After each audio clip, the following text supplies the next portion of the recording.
As she said, my name is Sean Penn.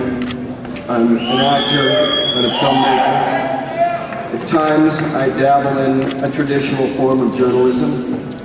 By that I mean I've traveled to regions of conflict, spoken to people on the ground involved in the conflict and those affected by it, researched the history of the situation and reported my observations in print, and to the best of my ability, expressed those observations without a political predisposition, while arriving at what I consider common sense conclusions and factual presentation.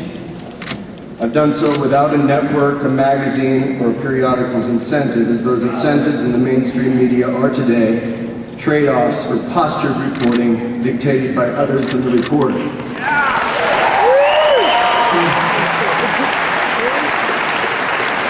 By the way, having reported an election from Iran, I've got to say that the lack of open debate is not the most appealing commonality we have with Iran.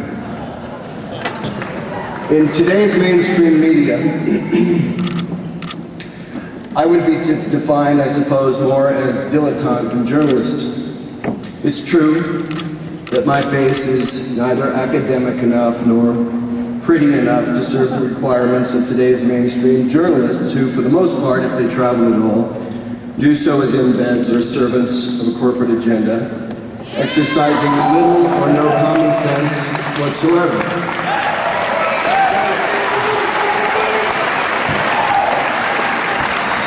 I stand here today, however, in support of no candidate, neither from the two dominant parties nor the independents. I stand here today not as a representative of the Hollywood community, but simply as a citizen. Simply as one of you. Now, many of you, I'm sure, are aware of the recent small-minded and violent attacks on the home and automobile of two university professors in Santa Cruz. When I read the reports, it got me thinking. As Americans, we are constantly reminded of threats against our nation and our republic from fundamentalists abroad. While in post-9/11 reflection, most of us agree that the generic term, no excuse, absolutely applies to the acts that took American lives on that day. We have also begun to acknowledge the creation of hopelessness for many in the world, in which we have played and continue to play a significant role. In simple terms, the Quran has been with us for over 1,000 years.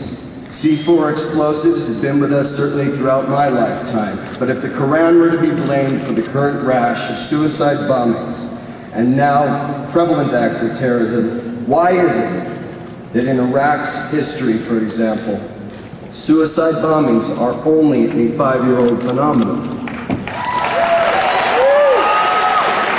And this brings me back to the recent events in Santa Cruz and how they relate to the election this convention serves. Acts of terror are not the exclusive domain of brown-skinned, the bearded, or the shrouded from 8,000 miles away. They are the acts of hopeless people. You'll remember Tim McVeigh.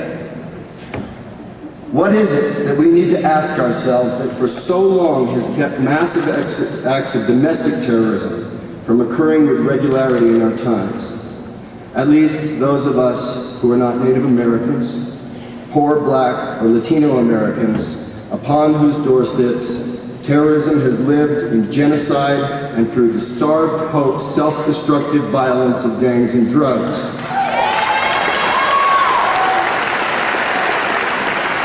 But yet, when we consider the oddity that is Tim McVeigh, whose indignance toward Waco and Ruby Ridge misled him to such an obscenely violent act, we have to get our hands just dirty and bloody enough for those hands to reflect back to us some clue as to what part we play in those actions as a society.